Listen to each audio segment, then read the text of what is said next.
Viewers, എല്ലാവർക്കും ദിജോസ് വേൾഡിന്റെ പുതിയൊരു വീഡിയോയിലേക്ക് സ്വാഗതം. ഇന്നത്തെ വീഡിയോയിൽ ഒരു സക്സസ് സ്റ്റോറിയെ പറ്റിയിട്ടാണ് കേട്ടോ സംസാരിക്കുന്നത്. നമ്മുടെ ചാനലിൽ വീട്ടിലിരുന്നു കൊണ്ട് ഹോം IUI ചെയ്യുന്ന ഒരു വീഡിയോ അപ്ലോഡ് ചെയ്തിട്ടുണ്ടായിരുന്നു. ആ ഒരു പ്രൊഡക്റ്റിന്റെ ലിങ്കും ടാഗ് ചെയ്ത് കൊടുത്തിട്ടുണ്ടായിരുന്നു കേട്ടോ. ഇവിടെ ഇപ്പം ഇത് രണ്ടാമത്തെ ആളാണ് കേട്ടോ ഹോം IUI വീട്ടിൽ നിന്ന് ചെയ്തിട്ട് പോസിറ്റീവ് കിട്ടിയെന്ന് പറയുന്നത്. രണ്ടാമത് വന്നത് എനിക്ക് ഈ അടുത്തായിരുന്നു കമൻറ്റ് വന്നത്. പക്ഷെ അതിൽ കൂടുതൽ എക്സ്പ്ലെയിൻ ചെയ്തിട്ടൊന്നുമില്ല, അവരുടെ കണ്ടീഷനൊന്നും കൂടുതലായിട്ട് പറഞ്ഞിട്ടില്ല. ഹോം IUI ഞാനും ചെയ്ത് ചേച്ചി പോസിറ്റീവ് കിട്ടി എന്നുള്ള ഒരു ലൈനായിരുന്നു ഉണ്ടായത്. അപ്പോൾ അതിൽ കൂടുതൽ എക്സ്പ്ലനേഷൻ ഇല്ലാത്തത് കൊണ്ട് എനിക്ക് നേരത്തെ വന്ന ഒരു കമൻറ്റ് ഉൾപ്പെടുത്തിയിട്ട് ഞാനൊരു വീഡിയോ ചെയ്തിട്ടുണ്ടായിരുന്നു. അതിൽ ആ കുട്ടിക്ക് ഉണ്ടായിട്ടുള്ള കണ്ടീഷൻസ് എന്തൊക്കെയാണെന്നുള്ള എക്സ്പ്ലെയിൻ ചെയ്തിട്ട് എഴുതിയിട്ടുണ്ടായിരുന്നു. അപ്പോൾ അതും കൂടി ഞാൻ ഇതിലോട്ട് ആഡ് ചെയ്ത് കൊടുത്തേക്കാം. ഇങ്ങനെ ഒരു കണ്ടീഷൻ നിങ്ങൾക്ക് ഉണ്ടെങ്കിൽ തീർച്ചയായിട്ടും നിങ്ങൾക്കും ഇതൊന്ന് ട്രൈ ചെയ്ത് നോക്കാവുന്നതാണ് കേട്ടോ. അപ്പോൾ ആ ഒരു കുട്ടിക്ക് ഓവുലേഷൻ നടക്കുന്നതിന്റെ സമയത്ത്, ഓവുലേഷൻ നടക്കുന്നതുമായിട്ട് ബന്ധപ്പെട്ടിട്ടുള്ള സമയത്ത് വജൈനൽ ഡിസ്ചാർജ് ഒന്നും അങ്ങനെ ഉണ്ടായിരുന്നില്ല, ഡ്രൈ ആയിരുന്നു. ഓവുലേഷന്റെ മറ്റുള്ള സിംറ്റംസ് ഒന്നും കാണാത്തത് ഒരു സിറ്റുവേഷൻ ആയിരുന്നു. അപ്പോൾ ഡോക്ടർ ട്രീറ്റ്മെന്റ്സ് ഒക്കെ സ്റ്റാർട്ട് ചെയ്തിട്ടുണ്ടായിരുന്നു, മെഡിസിൻസ് ഒക്കെ തന്നിട്ടുണ്ടായിരുന്നു. അപ്പോൾ ഡോക്ടർ പറഞ്ഞു ഇനിയിപ്പോൾ ഇതിലാകുന്നില്ലെങ്കിൽ നമുക്കൊന്ന് IUI ചെയ്ത് നോക്കാം എന്ന് ഡോക്ടർ പറഞ്ഞിട്ടുണ്ടായിരുന്നു. അപ്പോഴാണ് നമ്മുടെ വീഡിയോ കണ്ടിട്ട് എന്നാൽ പിന്നെ ഒന്ന് വീട്ടിൽ തന്നെ ചെയ്ത് നോക്കിയാലോ എന്ന് വിചാരിച്ചിട്ട് ജസ്റ്റ് ഒന്ന് ട്രൈ ചെയ്തതാണെന്ന് പറഞ്ഞു പോസിറ്റീവ് കിട്ടിയെന്ന് പറഞ്ഞിട്ടുണ്ടായിരുന്നു കേട്ടോ. അപ്പൊ ആ സമയത്ത് ആ കുട്ടി പ്രത്യേകം ഒരു കാര്യം കൂടി പറഞ്ഞിട്ടുണ്ടായിരുന്നു. ഈ ട്രീറ്റ്മെന്റ് എടുക്കുന്ന സമയത്ത് എന്തെങ്കിലും ഹെൽത്ത് കണ്ടീഷൻ ഉണ്ടോ എന്ന് അറിയാൻ വേണ്ടിയിട്ട് ഹസ്ബൻഡിനും വൈഫിനും ഒരേപോലെ തന്നെ ചെയ്ത് നോക്കിയെന്ന് പറഞ്ഞിട്ടുണ്ടായിരുന്നു. ടെസ്റ്റ് ഒക്കെ ചെയ്ത് നോക്കിയപ്പോൾ രണ്ടുപേർക്കും പ്രശ്നമൊന്നും ഉണ്ടായില്ല. പക്ഷെ ഡോക്ടർ ലെട്രസോളിന്റെ മെഡിസിൻ എന്തോ കൊടുത്തിട്ടുണ്ടായിരുന്നു. ഓവുലേഷൻ ഒക്കെ ഒന്ന് നന്നായിട്ട് നടക്കാൻ വേണ്ടിയിട്ട് കൊടുത്തിട്ടുണ്ടായിരുന്നു. പിന്നെ ഇതിനുണ്ടായിരുന്ന ഒരു ബുദ്ധിമുട്ടെന്ന് പറയുന്നത് സെർവിക്കൽ മ്യൂക്കസ് അങ്ങനെ കൂടുതലായിട്ട് ഉണ്ടായിരുന്നില്ല. കോണ്ടാക്ട് ചെയ്യുന്ന സമയത്ത് ഒരുപാട് ലൂബ്രിക്കേഷൻ ഒന്നും അങ്ങനെ കിട്ടിയിട്ടുണ്ടായിരുന്നില്ല. അങ്ങനെയുള്ള ഒരാളാണെന്ന് പറഞ്ഞിട്ടുണ്ടായിരുന്നു. അപ്പോൾ അങ്ങനെയാണ് ഈ ഒരു IUI ചെയ്ത് നോക്കിയത്, വീട്ടിൽ തന്നെ ചെയ്ത് നോക്കാനായിട്ട് നിന്നത്. ഹസ്ബൻഡിന്റെ സ്പേമിന് വേറൊരു ബുദ്ധിമുട്ടും ഇല്ലല്ലോ, അതുകൊണ്ടാണ് ചെയ്ത് നോക്കിയത്. പിന്നെ നമ്മൾ ഹോസ്പിറ്റൽ IUI ചെയ്യുന്നത് പോലെയൊന്നും അല്ല കേട്ടോ വീട്ടിൽ IUI ചെയ്യുന്നത്. കാരണം നമ്മൾ ഹോസ്പിറ്റലിൽ ചെയ്യുമ്പോഴേക്കും അതിൽ ഒരു നമ്മൾ കളക്ട് ചെയ്ത് വെക്കുന്ന ഒരു സ്പേമിനകത്ത് വേണ്ട കാര്യങ്ങളൊക്കെ ഇൻക്ലൂഡ് ചെയ്തിട്ട് അതിൽ നിന്ന് ഏറ്റവും ക്വാളിറ്റി ഉള്ള സ്പേം സെൽസ് എടുത്തിട്ടാണ് ഇൻസേർട്ട് ചെയ്ത് വിടുന്നത്.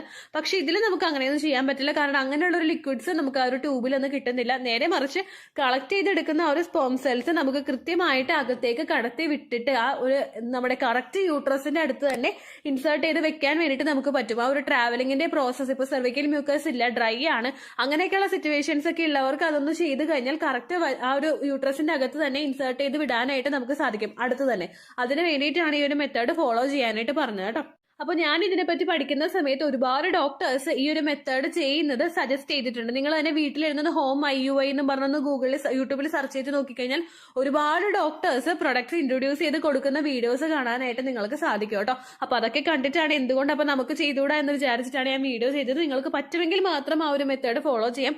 എനിവേ ആ ഒരു മെത്തേഡ് ഫോളോ ചെയ്തിട്ട് ഒരാൾ കൺസീവ് ആയിട്ടുണ്ട്. അപ്പൊ ആ കുട്ടിയുടെ സക്സസ് സ്റ്റോറി നമുക്കൊന്ന് കേൾക്കാം.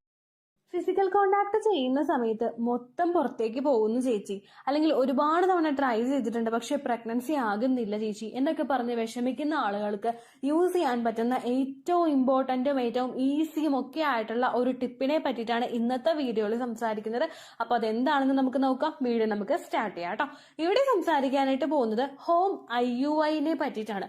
വീട്ടിലിരുന്നുകൊണ്ട് തന്നെ ആർട്ടിഫിഷ്യൽ ആയിട്ട് ഇൻസെമിനേഷൻ നമുക്ക് വജൈനയുടെ അകത്ത് നടത്തുന്നതിനെ പറ്റിയിട്ടാണ് ഇന്നത്തെ വീഡിയോയിൽ സംസാരിക്കുന്നത് കേട്ടോ. ഡീറ്റെയിൽഡ് ആയിട്ട് അപ്പൊ അതെങ്ങനെയൊക്കെയാണ് പ്രോസസ് എന്നും അതിനുവേണ്ടി നമ്മൾ എന്തെല്ലാം കാര്യങ്ങൾ ചെയ്ത് പ്രിപ്പയർ ആകണമെന്നും നമുക്ക് നോക്കാം. അതിനു മുമ്പ് ഇതിനോടകം ഒരുപാട് പേര് നമ്മുടെ ചാനൽ ഫോളോ ചെയ്തിട്ട് പ്രഗ്നന്റ് ആയിട്ടുണ്ട്. അവരുടെയൊക്കെ സക്സസ് സ്റ്റോറീസ് കാണാൻ വേണ്ടിയിട്ട് ചാനൽ വിസിറ്റ് ചെയ്തതിന് ശേഷം കമ്മ്യൂണിറ്റി ടാബ് നോക്കാം കേട്ടോ. അതിൽ നിങ്ങളുടേതായിട്ടുള്ള സെയിം ഹെൽത്ത് കണ്ടീഷൻസ് ഉള്ള ആളുകൾ എന്തൊക്കെ ടിപ്സ് ആണ് ഫോളോ ചെയ്തത് എന്ന് നിങ്ങൾക്ക് മനസ്സിലാകും. അതിൽ യൂസ്ഫുൾ ആണെന്ന് തോന്നുന്ന തരത്തിലുള്ള ടിപ്സ് നിങ്ങൾ ഫോളോ ചെയ്യാനായിട്ട് പ്രത്യേകം ശ്രദ്ധിക്കുക കേട്ടോ. ഒരിക്കലും ഒരു ഡോക്ടറുടെ ട്രീറ്റ്മെന്റിന് സബ്സ്റ്റിറ്റ്യൂട്ട് ആയിട്ടുള്ളതല്ല നമ്മുടെ ചാനലിൽ പറഞ്ഞിരിക്കുന്ന ടിപ്സ് ഒക്കെയും തന്നെ. ഡോക്ടറുടെ ട്രീറ്റ്മെന്റിനോടൊപ്പം നമ്മുടെ ചാനലിലുള്ള ടിപ്സും അതുപോലെ ലൈഫ് സ്റ്റൈൽ ചേഞ്ചസും നിങ്ങൾ കൊണ്ടുവരികയാണെങ്കിൽ എളുപ്പത്തിൽ കൺസീവ് ആകാനായിട്ട് അതുമൂലം നിങ്ങൾക്ക് സാധിക്കും കേട്ടോ. ഇനി ഹോം IUI നമ്മൾ സാധാരണ പല സിറ്റുവേഷനിലും പലരും ഹോം IUIയും അതുപോലെ പുറത്തു പോയിട്ടും IUI ചെയ്യാറുണ്ട്. അതായത് ഒരുപാട് നാളുകൾ ഡോക്ടർ ലെട്രസോളിന്റെ മെഡിസിൻ ഒക്കെ തരുന്നുണ്ട്. ഓവുലേഷൻ ഒക്കെ ഉണ്ടായിട്ടും അതൊന്ന് വർക്കൗട്ട് ആവുമോ എന്ന് അറിയാൻ വേണ്ടിയിട്ട് ഒരു വർക്കൗട്ട് ആകുമോ എന്ന് അറിയാൻ വേണ്ടിയിട്ടുള്ള രീതിക്ക് IUI ചെയ്യുന്നവരുണ്ട്. ഹസ്ബൻഡിന്റെ സെമന് എന്തെങ്കിലും ബുദ്ധിമുട്ടുകൾ ഉണ്ടാകുന്ന സമയത്ത് IUI ചെയ്യുന്നവരുണ്ട്. നോർമലി ഇങ്ങനെയൊക്കെയുള്ള പ്രോസസ്സിലാണ് IUI ഡോക്ടേഴ്സ് പ്രിഫർ ചെയ്യാറ്. വേറെ എന്തെങ്കിലും പ്രശ്നങ്ങൾ ഉണ്ടോ എന്ന് അറിയാൻ വേണ്ടിയിട്ട്, ഇപ്പൊ ട്യൂബിലൊക്കെ എന്തെങ്കിലും പ്രശ്നം ഉണ്ടോ എന്ന് അറിയുന്നതിന് മുൻപ് തന്നെ ഡോക്ടേഴ്സ് IUI ചെയ്ത് നോക്കാനായിട്ട് പറയും. കുറഞ്ഞത് റേറ്റ് വളരെയധികം കുറവായിട്ടുള്ള ഒരു പ്രോസസ്സാണ് ഈ IUI എന്ന് പറയുന്നത് കേട്ടോ. അപ്പോൾ ഇവിടെ നമ്മൾ IUI ഓപ്റ്റ് ചെയ്യുന്ന സമയത്ത് വീട്ടിലിരുന്നു കൊണ്ട് നമ്മൾ IUI ചെയ്യുന്നത് പലപ്പോഴും പല കാറ്റഗറിയിൽ പെടുന്നവരായിരിക്കും. ഒന്നാമത്തേതെന്ന് പറയുന്നത് ഓവുലേഷൻ ഡേയ്സിൽ ഭയങ്കര ടെൻഷൻ അനുഭവിക്കുന്ന ആളുകൾ, അതായത് റിസൾട്ട് എന്താകുമെന്ന് ആലോചിച്ച് ആ ഒരു ടെൻഷൻ, അതല്ലെങ്കിൽ വേറെ ഏതെങ്കിലും രീതിക്ക് ടെൻഷനോ ഡിപ്രഷനോ ഒക്കെ ഉള്ള ആളുകൾക്ക് ചിലപ്പോൾ ആ ഒരു പ്രോസസ്സ്, ഫിസിക്കൽ കോണ്ടാക്ട് എന്ന് പറയുന്ന ഒരു പ്രോസസ്സ് എൻജോയബിൾ ആവണമെന്നില്ല. അങ്ങനെയുള്ള സിറ്റുവേഷനിൽ അങ്ങനെയുള്ള ആളുകൾക്ക് ആർട്ടിഫിഷ്യൽ ഇൻസെമിനേഷൻ പ്രിഫർ ചെയ്യാവുന്നതേ ഉള്ളൂ കേട്ടോ. രണ്ടാമതായിട്ട് നിങ്ങൾക്ക് കോണ്ടാക്ട് ചെയ്യുന്ന സമയത്തൊക്കെ തന്നെ വജൈല ഡ്രൈനെസ് ആണ് ഉണ്ടാവുന്നത്, ഒരു തരത്തിലുള്ള ലൂബ്രിക്കേഷനോ വജൈല ഡിസ്ചാർജോ നിങ്ങൾക്ക് ഇല്ല എങ്കിൽ അങ്ങനെ സിറ്റുവേഷനുള്ള ആളുകൾക്കും ഈ ആർട്ടിഫിഷ്യൽ ഇൻസെമിനേഷൻ ഓപ്റ്റ് ചെയ്യാവുന്നതാണ്. മൂന്നാമതായിട്ട് ഫിസിക്കൽ കോണ്ടാക്ട് ചെയ്യുന്ന സമയത്ത് ഭയങ്കര പെയിൻഫുൾ ആയിട്ടുള്ള സിറ്റുവേഷനിൽ കൂടി പോകുന്നവർക്കും IUI ഓപ്റ്റ് ചെയ്യാം. ചില ആളുകൾക്കൊക്കെ ഈ ഡ്രൈനെസ് കൊണ്ട് കോണ്ടാക്ട് എന്ന് പറയുമ്പോൾ ഭയങ്കര ടെൻഷനാണ്, അത് ചെയ്യണമല്ലോ എന്നുള്ള രീതിക്ക് കഷ്ടപ്പെട്ട് ആ വേദന സഹിച്ച് കോണ്ടാക്ട് ചെയ്യുന്ന ആളുകളുണ്ട്. നമ്മൾ ഇങ്ങനെയുള്ള സിറ്റുവേഷനിൽ കോണ്ടാക്ട് ചെയ്യുമ്പോഴേക്കും ആ ഒരു പ്രോസസ്സ് സ്ത്രീകൾക്ക് ഒട്ടും തന്നെ എൻജോയബിൾ ആവില്ല, അവരുടെ മൈൻഡ് ഒട്ടും തന്നെ റിലാക്സ്ഡ് ആവില്ല. സ്ത്രീകൾ എൻജോയബിൾ ആകുന്ന സമയത്തും മൈൻഡ് റിലാക്സ്ഡ് ആവുന്ന സമയത്തും ഇത്തരത്തിലുള്ള ഒരു സപ്പോർട്ട് അകത്തേക്ക് പ്രവേശിക്കുന്ന സെമന് കിട്ടുന്നുണ്ട്. അതിന് ഫേവറബിൾ ആയിട്ടുള്ള ഒരു എൻവയോൺമെന്റ് ഉണ്ടാക്കി എടുക്കുന്നതിന് നമ്മുടെ മൈൻഡ് റിലാക്സ്ഡ് ആക്കി വെക്കുന്നത് ഒരുപാട് പങ്ക് വഹിക്കുന്നുണ്ട് കേട്ടോ. അപ്പോൾ പെയിൻഫുൾ ആയിട്ട് തോന്നുന്ന ആളുകൾക്ക് ഓപ്റ്റ് ചെയ്യാൻ പറ്റുന്ന ഒന്നാണ് ഈ ഹോം IUI എന്ന് പറയുന്നത്. നാലാമതായിട്ട് ലീക്കേജിന്റെ ടെൻഷൻ ഉള്ള ആളുകൾക്ക്, അതായത് സെർവിക്സിന്റെ അകത്തേക്കാണല്ലോ ഇത് പോകുന്നത്, അപ്പോൾ ഇനി അവിടെ നിന്ന് എത്തിയിട്ടില്ലേ, അല്ലെങ്കിൽ ലീക്കേജ് ആയി മുഴുവനും പോകുന്നുണ്ടല്ലോ, യൂട്രസിനകത്തോട്ട് ഇത് എത്തില്ലേ എന്നൊക്കെ ആലോചിച്ചിട്ട് വിഷമിക്കുന്ന ആളുകൾക്കൊക്കെ ഈ ഒരു മെത്തേഡ് ഓപ്റ്റ് ചെയ്യാവുന്നതേ ഉള്ളൂ കേട്ടോ. സാധാരണയായിട്ട് ഒരുപാട് IUI കിറ്റുകൾ നമുക്ക് ഓൺലൈനിൽ അവൈലബിൾ ആണ്.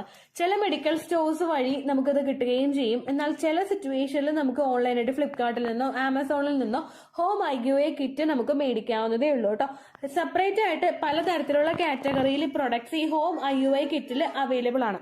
സാധാരണയായിട്ട് നമുക്ക് ഓൺലൈനിൽ അവൈലബിൾ ആകുന്ന IUI കിറ്റിനകത്ത് പലതരത്തിലുള്ള ഐറ്റംസ് ഇൻക്ലൂഡഡ് ആയിട്ടുണ്ട്. മെയിൻ ആയിട്ട് ഒരു IUI ചെയ്യാൻ വേണ്ടിയിട്ട് നമുക്ക് വേണ്ടുന്ന കുറച്ച് എസെൻഷ്യൽ ആയിട്ടുള്ള കാര്യങ്ങളുണ്ട്.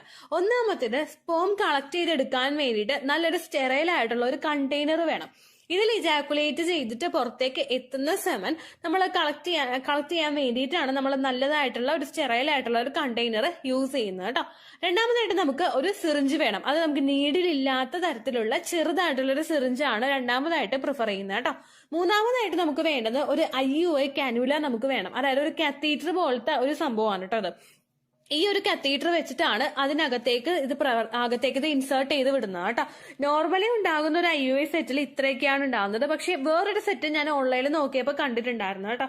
അതിലെങ്ങനെയാന്ന് വെച്ച് കഴിഞ്ഞാൽ സ്പെക്കുലോ ഉണ്ട്. ഈ സ്പെക്കുലോ എന്ന് പറയുന്നത് നിങ്ങൾ പലരും തന്നെ IUI ചെയ്യുന്ന സമയത്തോ അല്ലെങ്കിൽ ഫോളിക്കുലർ സ്റ്റഡി ചെയ്യുന്ന സമയത്തൊക്കെ ഡോക്ടേഴ്സ് ചിലപ്പോൾ യൂസ് ചെയ്യുന്നതായിട്ട് കണ്ടിട്ടുണ്ടാകും. ഫോളിക്കുലർ സ്റ്റഡിക്ക് അങ്ങനെ വേണ്ടി വന്നിട്ടില്ല. പക്ഷെ IUI ഒക്കെ ചെയ്യുന്ന സമയത്ത് ഓൾറെഡി ചെയ്തവർക്ക് ചിലപ്പോൾ ഒരു പരിചയം ഉണ്ടാവും. നമ്മൾ ഇത് ആ ഒരു വജൈനയുടെ ഇൻസേർട്ടിന്റെ അവിടെ കൊണ്ടുവന്ന് വെച്ചിട്ട് ഇതിന്റെ ഒരു ഒരു ഇൻസേർട്ട് ഒന്ന് ഓപ്പൺ ചെയ്യാൻ പറ്റുന്ന ഒരു അവിടെ പിടിച്ച് നമ്മളൊന്ന് പയ്യെ ഒന്ന് ഡൗൺവേർഡ് ആക്കുന്ന സമയത്ത് നിങ്ങളുടെ ആ ഒരു താഴെയുള്ള ഭാഗം ഒന്ന് വികസിച്ച് ഡോക്ടേഴ്സിനെ ഒന്ന് കാണാനായിട്ട്, സെർവിക്സ് ഒന്ന് കാണാനായിട്ട് പറ്റും, നമ്മുടെ വജൈന ഒന്ന് എക്സ്പാൻഡ് ആയിട്ട്. അതിന് യൂസ് ചെയ്യുന്നതാണ് ഈ സ്പെക്കുലോ എന്ന് പറയുന്നത് കേട്ടോ. അത് നമുക്ക് യൂസ് ചെയ്യണമെന്നില്ല. യൂസ് ചെയ്യാൻ താല്പര്യമുള്ളവർക്ക് സ്പെക്കുലം ഓൺലൈനായിട്ട് മേടിച്ചിട്ട് യൂസ് ചെയ്യാവുന്നതാണ് കേട്ടോ. ഇനി ഇതിന്റെ പ്രോസസ്സ് എങ്ങനെയാണെന്ന് നോക്കാം. നമുക്ക് ഓവുലേഷൻ ഒക്കെ കൃത്യമായിട്ട് ഉണ്ടാകുന്നുണ്ട്, ഡിസ്ചാർജ് ഒക്കെ നമുക്ക് ഉണ്ടാകുന്നുണ്ട്, ഏകദേശം ഓവുലേഷൻ ആകുന്ന ടെസ്റ്റ് കിറ്റ് വെച്ചിട്ട് നമ്മൾ മസ്റ്റ് ആയിട്ട് ഈ ഒരു ദിവസം നമുക്ക് ഓവുലേഷൻ ഉണ്ടാകുന്നുണ്ടെന്ന് നമ്മൾ മനസ്സിലാക്കുന്നുണ്ടെങ്കിൽ ഈ സമയത്ത് ഹസ്ബൻഡ് ഇജാക്കുലേഷൻ നടത്തി തരുന്ന സെമൻ എടുത്തിട്ട് നമ്മളൊരു കണ്ടെയ്നറിലാക്കി സൂക്ഷിക്കാം. അതിനുശേഷം നമ്മൾ ആ ഒരു ഇഞ്ചക്ഷൻ ഉണ്ടല്ലോ, നീഡിലില്ലാതെ നമുക്ക് കിട്ടുന്ന ആ ഒരു സിറിഞ്ച് നമ്മൾ എടുക്കുക. ആ സിറിഞ്ചിലോട്ട് പയ്യെ ഈ ഒരു പാത്രം പയ്യെ ഒന്ന് ചരിച്ചിട്ട് ആ സിറിഞ്ചിനായിട്ട് ഫുള്ളായിട്ട് ഈ ഒരു സെമൻ അകത്തേക്ക് കയറ്റുക. അതിനുശേഷം ആ ഒരു കാത്തീറ്റർ ഉണ്ടല്ലോ, അത് നമുക്ക് അകത്തേക്ക് പ്രവേശിപ്പിക്കാൻ വേണ്ടിയിട്ട് IUI ചെയ്യാൻ വേണ്ടിയിട്ട് കിട്ടുന്ന ആ ഒരു ഡിവൈസ്, ഇത് ഭയങ്കര സ്ട്രെച്ചബിൾ ആയിട്ടുള്ള ഭയങ്കര സോഫ്റ്റ് ആയിട്ടുള്ള ഒരു ഡിവൈസ് ആയിരിക്കും. അത് എവിടെയെങ്കിലും ഇത് ഒന്ന് ടച്ച് ചെയ്ത് കഴിഞ്ഞാൽ നമുക്ക് അങ്ങനെ വേദനയോ ബുദ്ധിമുട്ടോ അങ്ങനെ മുറിവോ അങ്ങനെ ഒന്നും ഇല്ലാത്ത തരത്തിലുള്ളതാണ് ഈ കാത്തീറ്റർ എന്ന് പറയുന്നത് കേട്ടോ. നിങ്ങൾ അപ്പോൾ ഈ സിറിഞ്ചിൽ എടുത്തിട്ടുള്ള ഈ സെമൻ ഈ സിറിഞ്ചും അതുപോലെ ഈ കത്തീറ്ററും തമ്മിൽ ഒന്ന് ഇൻസേർട്ട് ആക്കി വെക്കുക. യൂസർ മാനുവലൊക്കെ അതിനകത്ത് ഉണ്ടാവും. നമ്മൾ ജസ്റ്റ് ഒന്ന് ലോക്ക് ചെയ്ത് വെക്കുന്നത്, ഒരു പേനയ്ക്ക് നമ്മൾ മൂടിയിട്ട് വെക്കില്ലേ, അതുപോലെ ഇതൊന്ന് ലോക്ക് ചെയ്ത് വെക്കണം, അത്രയേ ഉള്ളൂ. അതിനുശേഷം കംഫർട്ടബിൾ ആയിട്ടുള്ള ഒരു പൊസിഷനിൽ നമ്മൾ കിടക്കുക. നമുക്ക് ഒറ്റയ്ക്ക് ഇത് ചെയ്യാനായിട്ട് പറ്റില്ല. അത് നിങ്ങൾ ഏറ്റവും ആദ്യം മനസ്സിലാക്കണം. ഹസ്ബൻഡിന്റെ ഹെൽപ്പോട് കൂടി മാത്രമേ നമുക്കിത് ചെയ്യാനായിട്ട് പറ്റുള്ളൂ. ദെൻ നിങ്ങൾ കിടന്നതിന് ശേഷം നിങ്ങളുടെ രണ്ട് കാലും ബെഡിൽ ഇങ്ങനെ കുത്തി വെക്കുക. മാക്സിമം നമ്മൾ ആ ഒരു ഇടുപ്പിന് ഭാഗത്തായിട്ട് പില്ലോ വെച്ചിട്ട് മാക്സിമം നമ്മളൊന്ന് സ്ട്രെച്ച് ആക്കി വെക്കാനായിട്ട് നോക്കുക. ഈ കാലൊന്ന് വലിച്ച് നമ്മൾ വെക്കാനായിട്ട് നോക്കുക. അതിനുശേഷം പയ്യെ പയ്യെ നമ്മുടെ ആ ഒരു വജൈനൽ ഹോളിൽ കൂടി നമുക്കിത് ഇൻസേർട്ട് ചെയ്യാവുന്നതേ ഉള്ളൂ. ഒരിക്കലും പെയിൻഫുൾ ആയിട്ടുള്ള ഒരു പ്രോസസ്സ് അല്ല ഇത്, പ്രൊസീജിയർ അല്ല ഇത്. നമ്മൾ സാധാരണയായിട്ട് ആ ഒരു ഹോള് നമുക്ക് ഉണ്ടാവില്ല, ആ ഹോളിൽ കൂടി കടന്നു പോകാനും ഭാഗത്തിന് മാത്രമേ ഈ ഒരു കാത്തീറ്റർ ഉള്ളൂ. എവിടെയെങ്കിലും ഒന്ന് തട്ടിയാൽ പോലും നമുക്കൊരു മുറിവോ പോറലോ അങ്ങനെയൊന്നും ഈ കാത്തീറ്ററിൽ നമുക്ക് ഉണ്ടാവില്ല കേട്ടോ. അതിലോട്ട് പയ്യെ പയ്യെ ഇൻസേർട്ട് ചെയ്ത് വെക്കുക. ഒരു 17 സെന്റിമീറ്ററിന്റെ ഒക്കെ ആയിരിക്കും ഈ ഒരു കത്തീറ്റർ എന്ന് പറയുന്നത്. അത് ഏകദേശം ഒന്ന് എൻഡ് എത്തുന്ന ഒരു സമയത്ത് നമുക്ക് മനസ്സിലാകും, ഹസ്ബൻഡിനെ ഫീൽ ചെയ്യുന്നത്. ആ ഹസ്ബൻഡ് അത് മനസ്സിലാകും, നമുക്ക് ഒരു ഫീലിംഗ് നമുക്ക് ഉണ്ടാവും കേട്ടോ. അതിനുശേഷം പയ്യെ പയ്യെ സെമൻ അങ്ങടെ ഇൻസേർട്ട് ചെയ്ത് കൊടുക്കാനായിട്ട് നോക്കുക. ഒറ്റയടിക്ക് ഫുള്ളായിട്ട് പുഷ് ചെയ്ത് കളയുന്നതിനേക്കാളും പയ്യെ പയ്യെ ആ ഒരു ഇഞ്ചക്ഷൻ എടുക്കുന്ന രീതിക്ക് പയ്യെ ആ ഒരു സിറിഞ്ച് അങ്ങോട്ട് കയറ്റി കൊടുക്കുക കേട്ടോ. അതിനുശേഷം നമുക്ക് ഈ ഒരു ഈ ഒരു പ്രൊസീജിയർ കഴിഞ്ഞു കഴിഞ്ഞാൽ ഒരു 15 മിനിറ്റ്സ് വരെ ആ ഒരു പൊസിഷനിൽ leg up the wall exercise ചെയ്തിട്ട് നിങ്ങൾക്ക് കിടക്കാവുന്നതാണ് കേട്ടോ. അത് കഴിഞ്ഞിട്ട് നമ്മൾ എഴുന്നേക്കുന്ന സമയത്ത് കുറച്ച് നമുക്ക് പുറത്തേക്ക് വന്നാലും പ്രശ്നമൊന്നുമില്ല. ഏകദേശം യൂട്രസിന്റെ ക്യാവിറ്റിയുടെ അകത്തോട്ട് നമ്മൾ കടത്തി വിട്ടിട്ടുണ്ട് എല്ലാം തന്നെ. എല്ലാം അകത്തേക്ക് പോയത് കൊണ്ട് അതിലും വളരെയധികം ക്വാളിറ്റി കുറഞ്ഞത് മാത്രമേ പുറത്തേക്ക് ഇറങ്ങി പോവുള്ളൂ. അതുകൊണ്ട് ആ പോകുന്നതിനെ പറ്റി ആലോചിച്ചിട്ട് നിങ്ങൾ ടെൻഷൻ ആവേണ്ട ആവശ്യമില്ല. ചിലപ്പോൾ ആ പോകുന്നത് ആ സെമന് ചുറ്റുമുള്ള ആ ഒരു ലിക്വിഡ് ആയിരിക്കും ചിലപ്പോൾ പോകുന്നത് കേട്ടോ. അങ്ങനെ ആ ഒരു പ്രോസസ്സിൽ നമുക്ക് കംപ്ലീറ്റ് ആയിട്ട് യൂട്രസിന്റെ ക്യാവിറ്റിയുടെ അകത്തേക്ക് ഇത് ഇൻസേർട്ട് ചെയ്ത് വെക്കാനായിട്ട് സാധിക്കും. ചെയ്യുന്ന സമയത്ത് മസ്റ്റ് ആയിട്ട് ശ്രദ്ധിക്കുക, നമ്മൾ പില്ലോ വെക്കണം, 15 മിനിറ്റ്സ് നമ്മൾ റെസ്റ്റ് എടുക്കണം. അത് ലെഗ് അപ്പ് ദ വാൾ എക്സസൈസിൽ കൂടി റെസ്റ്റ് എടുത്താലും നമുക്ക് അത്രയും നല്ലതാണ് കേട്ടോ. അപ്പോൾ കംപ്ലീറ്റ് ആയിട്ട് ഉള്ളിലോട്ട് പ്രവേശിക്കാനായിട്ട് ഇത് ഹെൽപ്പ് ചെയ്യും. സാധാരണയായിട്ട് ഈ ഒരു IUI കിറ്റ് മേടിക്കുമ്പോഴേക്കും നമുക്ക് 3-4 സെറ്റ് സിറിഞ്ചോ അതുപോലെ കാത്തീറ്ററും നമുക്ക് ചിലപ്പോൾ ഉണ്ടാകും. അതിനനുസരിച്ചിട്ട് നിങ്ങൾ യൂസ് ചെയ്യുക. ഒരു സൈക്കിളിൽ തന്നെ 3 തവണ യൂസ് ചെയ്യണമെന്നുള്ളവർ 3 തവണ ഇൻസേർട്ട് ചെയ്ത് വെക്കുക കേട്ടോ. നോർമലി ആ ഹസ്ബൻഡിന് ഇപ്പൊ എന്തെങ്കിലും ഇജാക്കുലേഷന് ബുദ്ധിമുട്ടുണ്ടെങ്കിൽ അല്ലെങ്കിൽ നിങ്ങൾക്ക് പെയിൻഫുൾ ആണെങ്കിൽ നിങ്ങൾക്ക് സെലക്ട് ചെയ്യാൻ പറ്റുന്ന ബെറ്റർ ആയിട്ടുള്ള ഒരു ഓപ്ഷൻ ആയിരിക്കും ഇത്. ഒരുപാട് ഡോക്ടേഴ്സ് ഈ ഒരു പ്രോസസ്സ് ഇപ്പോൾ സപ്പോർട്ട് ചെയ്യുന്നുണ്ട്. എന്തെങ്കിലും ഒരു സംശയം നിങ്ങൾക്കുണ്ടെങ്കിൽ ആർട്ടിഫിഷ്യൽ ഇൻസെമിനേഷൻ എന്നും പറഞ്ഞ് നിങ്ങൾ യൂട്യൂബിൽ സെർച്ച് ചെയ്ത് കഴിഞ്ഞാൽ ഒരുപാട് ഡോക്ടേഴ്സ് ഈ ഒരു വീഡിയോ സപ്പോർട്ട് ചെയ്തിട്ട് ഈ ഒരു സബ്ജക്ട് സപ്പോർട്ട് ചെയ്തിട്ട് ഒരുപാട് പ്രൊഡക്ട്സ് ഇൻട്രൊഡ്യൂസ് ചെയ്തിട്ട് വീഡിയോസ് അപ്ലോഡ് ചെയ്തിട്ട് നിങ്ങൾക്ക് കാണാനായിട്ട് സാധിക്കും. ആ ഒരു രീതിക്ക് നിങ്ങളിത് ചെയ്യാനായിട്ട് നോക്കാം കേട്ടോ. ഈ ഒരു എക്സസൈസ് നിങ്ങൾ ഈ ഒരു പ്രോസസ്സ് ചെയ്യുന്നതിന് മുൻപ് നിങ്ങൾക്ക് ഇപ്പോൾ സർവിക്സ് ഒക്കെ ഒന്ന് സ്ട്രെച്ച് ആകാൻ വേണ്ടിയിട്ട് ഒരു 15 മിനിറ്റ്സ് മാലാസന എക്സസൈസ് ഒക്കെ ചെയ്തിട്ട് റിലാക്സ് ആക്കിയിട്ട് നിങ്ങൾ കിടക്കാനായിട്ട് നോക്കുക. അതിനുശേഷം നിങ്ങൾക്ക് ഈ ഒരു മെത്തേഡ് ഫോളോ ചെയ്യാവുന്നത് ഉള്ളൂ കേട്ടോ. പ്രൊഡക്റ്റ് നിങ്ങൾക്ക് ബൈ ചെയ്യാനായിട്ട് താല്പര്യമുണ്ടെങ്കിൽ ലിങ്ക് ഞാനിവിടെ കൊടുത്തേക്കാം. ഫ്ലിപ്കാർട്ടിന്റെ ലിങ്ക് ഞാനിവിടെ ആഡ് ചെയ്ത് കൊടുത്തേക്കാം. ഇത് നിങ്ങൾ നോക്കിയിട്ട് യൂസ് ചെയ്യാനായിട്ട് പ്രത്യേകം ശ്രദ്ധിക്കുക കേട്ടോ. ഇത്രയേ ഉള്ളൂ വീഡിയോ. യൂസ്ഫുൾ ആയി കാണുമെന്ന് വിശ്വസിക്കുന്നു. യൂസ്ഫുൾ ആവുന്നുണ്ടെങ്കിൽ ലൈക്ക് ചെയ്യുക, ഫ്രണ്ട്സിനൊക്കെ ഷെയർ ചെയ്ത് കൊടുക്കുക കേട്ടോ. എന്തെങ്കിലും സംശയം ഉണ്ടെങ്കിൽ നിങ്ങൾ കമന്റ്സിൽ ചോദിക്കുക. പണ്ടത്തെ വീഡിയോയ്ക്ക് കമന്റ്സ് ഇടുന്നവർക്ക് റിപ്ലൈ ലഭിക്കുന്നില്ലെങ്കിൽ ലേറ്റസ്റ്റ് ആയിട്ട് ഞാൻ ഏത് വീഡിയോ ആണ് അപ്ലോഡ് ചെയ്യുന്നത് അതിന് താഴെ കമന്റ് ഒന്ന് കോപ്പി പേസ്റ്റ് ചെയ്യാനായിട്ട് ശ്രദ്ധിക്കുക കേട്ടോ.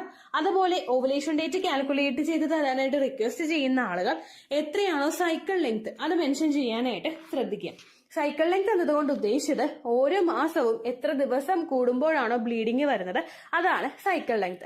കഴിഞ്ഞ മാസം ഒരു 8-ാം തീയതിയാണ് ബ്ലീഡിങ് ആയതെങ്കിൽ ഈ മാസം 6-ാം തീയതിയാണ് ബ്ലീഡിങ് ആയതെങ്കിൽ കഴിഞ്ഞ മാസം 8-ാം തീയതി മുതൽ ഈ മാസം 6-ാം തീയതി വരെ എത്ര ദിവസമുണ്ടോ അത് കാലണ്ടറിൽ എണ്ണി തിട്ടപ്പെടുന്നതാണ് നിങ്ങളുടെ സൈക്കിൾ ലെങ്ത്. സൈക്കിൾ ലെങ്ത് നമ്മൾ കൃത്യമായിട്ട് കാൽക്കുലേറ്റ് ചെയ്യുകയാണെങ്കിൽ ഓവുലേഷൻ ഡേറ്റ് എളുപ്പത്തിൽ കണ്ടുപിടിക്കാൻ വേണ്ടിയിട്ട് ഒരുപാട് ആപ്ലിക്കേഷൻസും ഒരുപാട് ഓൺലൈൻ ആയിട്ടുള്ള വെബ്സൈറ്റുകളും ഇന്ന് നമുക്ക് അവൈലബിൾ ആണ്. പ്ലേ സ്റ്റോറിൽ പോയിട്ട് ഓൺലൈൻ ഓവുലേഷൻ ട്രാക്കർ എന്ന് ടൈപ്പ് ചെയ്ത് കഴിഞ്ഞാൽ നിങ്ങൾക്ക് അതുമായിട്ട് ബന്ധപ്പെട്ടിട്ടുള്ള ആപ്ലിക്കേഷൻസ് കിട്ടും. അത് പറ്റുന്നില്ല എങ്കിൽ ഗൂഗിളിൽ പോയിട്ട് ഓൺലൈൻ ഓവുലേഷൻ കാൽക്കുലേറ്റർ എന്ന് ടൈപ്പ് ചെയ്ത് കഴിഞ്ഞാൽ അതുമായിട്ട് ബന്ധപ്പെട്ടിട്ടുള്ള വെബ്സൈറ്റുകൾ നിങ്ങൾക്ക് കിട്ടും. അതിൽ നിങ്ങളുടെ ലാസ്റ്റ് മന്തിലെ മെൻസ്ട്രേഷന്റെ ഡേറ്റും ഒപ്പം ഞാൻ ഈ പറഞ്ഞ രീതിക്ക് നിങ്ങൾ കാൽക്കുലേറ്റ് ചെയ്യുന്ന സൈക്കിൾ ലെങ്ത്തും എൻ്റർ ചെയ്ത് കൊടുക്കുകയാണെങ്കിൽ നിങ്ങൾക്ക് കൃത്യമായിട്ട് ഓവുലേഷൻ ഡേറ്റ് കണ്ടുപിടിക്കാനായിട്ട് സാധിക്കും. ഫെർട്ടൈൽ ടൈം പീരീഡും നിങ്ങൾക്ക് കിട്ടും. അതായത് എത്ര ദിവസം മുതൽ കോണ്ടാക്ട് ചെയ്ത് തുടങ്ങിക്കഴിഞ്ഞാൽ നിങ്ങൾ പ്രഗ്നന്റ് ആകും എന്നുള്ളൊരു ഡേറ്റും നിങ്ങൾക്ക് പ്രോപ്പർ ആയിട്ട് കിട്ടും കേട്ടോ. ഇത് കാൽക്കുലേറ്റ് ചെയ്യുന്ന സമയത്ത് സൈക്കിൾ ലെങ്ത് കാൽക്കുലേറ്റ് ചെയ്യുന്ന സമയത്ത് നിങ്ങളുടെ ആ ഒരു കലണ്ടറിൽ നോക്കി തന്നെ നിങ്ങൾ കാൽക്കുലേറ്റ് ചെയ്യുക. പല മാസങ്ങളിലും 30-31 ദിവസമുണ്ട്. അതുകൊണ്ടാണ് അങ്ങനെ പറഞ്ഞത്. ഒപ്പം നിങ്ങൾക്ക് ബ്ലീഡിങ് തുടങ്ങിയ ദിവസത്തിന് വേണം നിങ്ങൾ ഡേ 1 ആയിട്ട് എടുക്കാൻ വേണ്ടിയിട്ട്. സ്പോട്ടിങ് തുടങ്ങിയ ദിവസത്തിനെ അതായത് ചെറുതായിട്ട് ഡിസ്ചാർജ് പോയി തുടങ്ങിയ ദിവസത്തിനെ നിങ്ങൾ കൺസിഡർ ചെയ്യേണ്ട ആവശ്യം ഇല്ല കേട്ടോ. അപ്പൊ ഇത്രയേ ഉള്ളൂ വീഡിയോ. അടുത്തൊരു വീഡിയോ ആയിട്ട് നമുക്ക് വീണ്ടും കാണാം. ബൈ.